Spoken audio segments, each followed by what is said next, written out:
क्या राहु और केतु केवल परेशानी पैदा करते हैं या इनका आध्यात्मिक जीवन और मोक्ष पाने में भी अहम रोल है? आज इसी विषय में चर्चा करेंगे दोस्तों। वीडियो का अंत तक देखिए। वीडियो पसंद आए तो लाइक, शेयर और सब्सक्राइब जरूर कीजिए।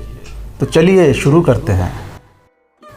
एक आदमी के जीवन में राहु और केतु का महत्व केवल इतना देखा गया है कि लोग इन दो ग्रहों का नाम सुनते ही डर जाते हैं। उन्हें यह ग्रह बुरा असर डालने वाले लगते हैं और इस कारण वे हमेशा इससे जुड़े उपाय ढूंढते रहते हैं। जबकि ये दोनों ग्रह जीवन में कर्मों, इच्छाओं, मानसिक स्थिति और आध्यात्मिक उन्नति से जुड़े होते हैं। कैसे, चलिए जानते हैं। भले ही राहु और केतु ज्योतिष शास्त्र में छाया ग्रह माने जाते हैं, लेकिन आध्यात्मिक रूप से ये दो ग्रह आत्मा की यात्रा के दो चरणों का प्रतीक हैं। राहु हमें संसार के अनुभवों से सीखने का अवसर देता है, जबकि केतु हमें उन अनुभवों से परे जाकर आत्मज्ञान की ओर ले जाता है।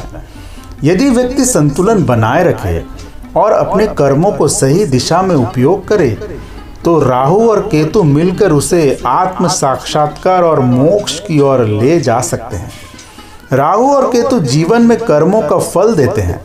राहु सांसारिक भोग विलास और इच्छाओं को बढ़ाता है, जबकि केतु व्यक्ति को आध्यात्मिकता की ओर ले जाता है। अगर यह ग्रह शुभ हो तो व्यक्ति को सफलता और ज्ञान की ऊंचाइयों तक पहुंचा सकते हैं, लेकिन अगर अशुभ हो तो जीवन में बाधाएं उत्पन्न कर सकते हैं। इन दोनों ग्रहों को हमारे जीवन में असर समझने के लिए इनकी प्रकृति को समझना होगा। तो चलिए जानते हैं राहु और केतु का मानव जीवन पर प्रभाव। राहु एक ऐसा ग्रह है जो आपको भौतिक सुखों के लालच की ओर ढकेलता है, चाहे उसे पाने के लिए आपको समाज के नियमों को क्यों ना तोड़ना पड़े।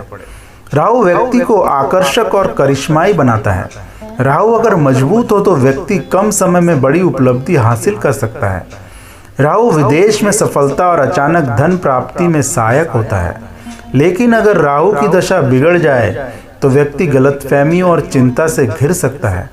राहु ने गलत संगति, मानसिक रोग, स्किन डिजीज, धोखा, नशा और अपराध की ओर ले जा सकता है। वहीं दूसरी तरफ केतु बताता है कि भौतिक सुख भ्रम और समय की बर्बादी है। केतु व्यक्ति को ध्यान, योग, तंत्र मंत्र और आध्यात्मिक ज्ञान में रुचि देता है।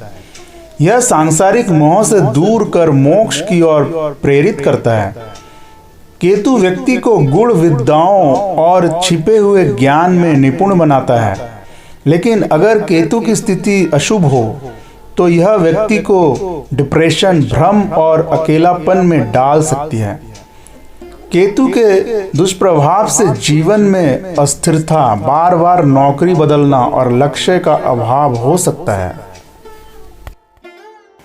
राहु और केतु का अध्यात्म में क्या महत्व है, चलिए जानते हैं। राहु को इच्छाओं, भ्रम और भौतिक सुख सुविधाओं का ग्रह माना जाता है। यह मनुष्य को सांसारिक जीवन में गहराई से उलझाता है और उसकी महत्वाकांक्षाओं को बढ़ाता है। हालांकि राहु का सही उपयोग करने से व्यक्ति आध्यात्मिक उन्नति की ओर बढ़ सकता है। जब व्यक्ति सांसारिक सुखों में भटकने के बाद उस भ्रम को समझ लेता है, तब वह आत्मज्ञान की ओर मुड़ता है। ज्योतिष शास्त्र के अनुसार जिन लोगों की कुंडली में राहु शुभ होता है वे कठिन तपस्या और ध्यान में सफल हो सकते हैं। राहु तंत्र मंत्र, योग साधना और गुण विद्याओं में रुचि बढ़ाता है। कई साधक और तांत्रिक राहु की ऊर्जा को नियंत्रित करके विशेष सिद्धियां प्राप्त करते हैं। राहु व्यक्ति को भविष्य की संभावनाओं को देखने और भविष्यवाणी करने की शक्ति दे सकता है। ध्यान करने से राहु के कारण उत्पन्न मानसिक भ्रम और चिंता कम होती है। अहंकार और लालच को त्यागने से राहु की ऊर्जा सकारात्मक हो जाती है। गुरु के बिना राहु भटकता है, इसीलिए अच्छे गुरु का मार्गदर्शन आवश्यक होता है। अध्यात्म में केतु को विपरीत और त्याग का ग्रह माना जाता है। यह सांसारिक जीवन से दूर ले जाकर व्यक्ति को आत्मचिंतन और मोक्ष की ओर प्रेरित करता है। केतु व्यक्ति के भीतर से अहंकार और भौतिक इच्छाओं को समाप्त कर देता है। यह व्यक्ति को संसार से अलग होकर ध्यान साधना और आत्म खोज की ओर प्रेरित करता है। ध्यान रखें कि केतु जीवन में उन्हीं स्थितियों को उत्पन्न करता है जो पिछले जन्म के कर्मों का परिणाम होती है। जिनकी कुंडली में केतु बलवान होता है वे संन्यास मार्ग अपना सकते हैं और आध्यात्मिक मार्ग पर चल सकते हैं। ध्यान, परोपकार और सेवा से केतु का संतुलन बना रहता है। जब व्यक्ति सांसारिक सुखों से संतुष्ट नहीं होता और राहु द्वारा दी गई इच्छाओं को छोड़ देता है, तभी केतु के मार्ग से आत्मज्ञान और मोक्ष प्राप्त कर सकता है।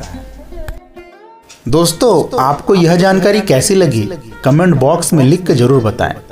तो फिर मिलते हैं अगले वीडियो में एक नई जानकारी के साथ। तब तक के लिए नमस्कार।